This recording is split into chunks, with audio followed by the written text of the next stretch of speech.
President yayogera ku masanyalaze nti agakyusiza agewaffe gononeka. Gomba baaka, Kakindu baaka, Mityana baaka ffe twazaaki gasooka kuvaako eri Wabiyinja. Bwe gavaako Wabiyinja ne Kitenga waya zaabuze. Buta ku makya tetumaze kiraze. Twazaaki naffe tuli balonzi ba Museveni se batujjukire. Tusaba tukuba mulanga abantu bagula firiji zaabwe bukadde busatu. Batekema amazi abaana basome, abaana batudde waka tulyewa. Abatuuze bano abakulembeddwamu ssentebe w'ekyalo nga Kitongo Nsubuga Abe ategeezezza nti abantu bangi bafiiriddwa emirimu gyabwe nga muno mwe muli abasuubuzi, abookya ebyuma, abassaaluni wamu n'abalala nga n'obubbi obw'amaanyi bweyongedde mu kitundu kyabwe kuba ababbi bakozesa ekiseera eky'enzikiza okubatigomya. Abaweldingi ab'ebyuma tulinamu ebyuma by'emmwanyi bisatu byonna tebikola. Mulimu ekyakasooli ekikola. Abassaaluni kale abantu bangi bafiiddwa ebintu byabwe.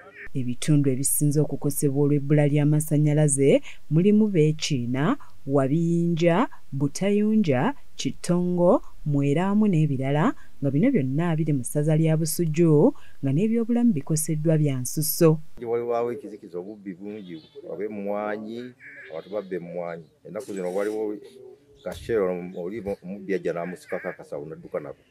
Olw'okuba tulina amasannyalaze tusaba gavumenti etudduukirire. Mu kiseera kino abasawo ku ddwaliro lya gavumenti erya Kitongo Health Center 3 basanga okusomoozebwa kw'amaanyi ng'abasawo bagamba nti kati bakozesa tooki bwe gutuuka ku kuzaalisa abakyala. Tugenda mu myezi 3 nga tetulina amasannyalaze wano. Abakyala bajja ekiro naye n'otunoonya we batuyita lwate basobola tulaba kuba amasannyalaze tegaliiko.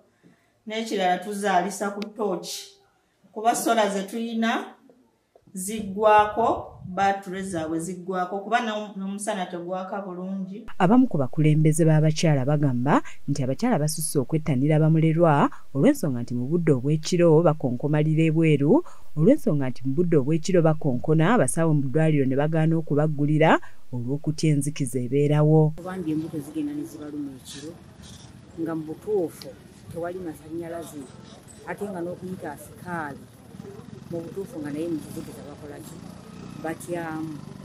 Kati ate ne tugenda ne tusanga ng'oluusi bagenda ne bajja wano ng'oluusi bambi baakulongoosebwa nga tajja kusobola kuzaalira wano ng'ate bambi ne transport takola ki tayina okwekanga nga bagenze mu bamulerwa okubazaalisa. Kale oluusi bakyala bannaffe ne bafuna obuzibu. Ssentebe w'eggombolola y'e Butayunja nga ye Lwanyaga Livingstone Ngongento asabye bekikwatako okuvaayo bunnambiro babaddizeeko amasannyalaze ng'agamba nti okuva ab'ekitongole kya UMEME lwe baggyibwawo waliwo abantu abajja ne basala waya ku bikondo nga kati ensonga lwaki bawangaalidde mu kibululu. Mu Kitongo tawuni ng'ekyamazima firiji zaabwe zaafa teziriiko.